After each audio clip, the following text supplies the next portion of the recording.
So guys, আসসালামু আলাইকুম। আজকে আপনাদের জন্য নতুন একটা ভিডিও নিয়ে হাজির হলাম। আমার নাম মোহাম্মদ রায়হান, আপনাদের একটি নতুন ছোট ভাই। চ্যানেলটিকে সাবস্ক্রাইব করে রাখবেন। আজকে আমি আপনাদেরকে দেখাবো কয়েল কিভাবে বাঁধতে হয়। ঠিক আছে, এখন আমি একটা কয়েল আগে থেকে বেঁধে রাখছি মূলত এখানে একটা জিনিস শেখানোর জন্য।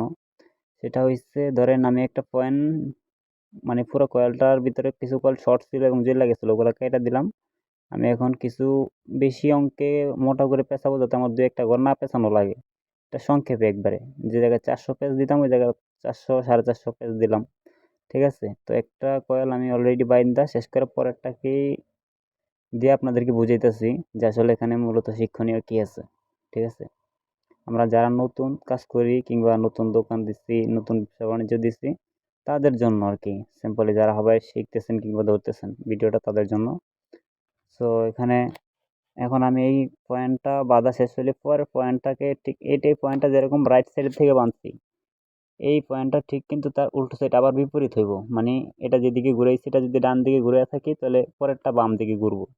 মানে প্রত্যেকটা কয়েল একটা বাও একটা উল্টা হবে। এটাই মূলত শিক্ষণীয় ছিল এই জায়গায়। তো আপনারা খেয়াল করবেন, দেখেন।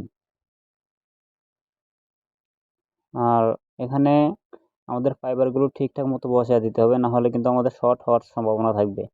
আর শর্ট হইলে কিন্তু তার লাভ হইল না, এটাও খেয়াল রাখতে হবে।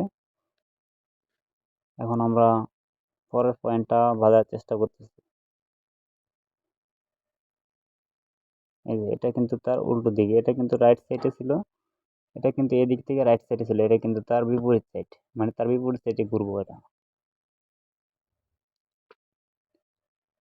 ঠিক আছে, আপনারা দেখতে থাকেন। হ্যাঁ, এই যে এভাবেই এটা তার বিপরীত হবে। এভাবে প্রত্যেকটা কয়েল বাঁধা শেষ করলেই এটা কিন্তু হয়ে গেল। আর এটা কিন্তু তেমন মহামারী কিছু না, সহজেই আপনি বুঝতে পারলে একদম সোজা, না বুঝতে পারলে অনেক কিছুই।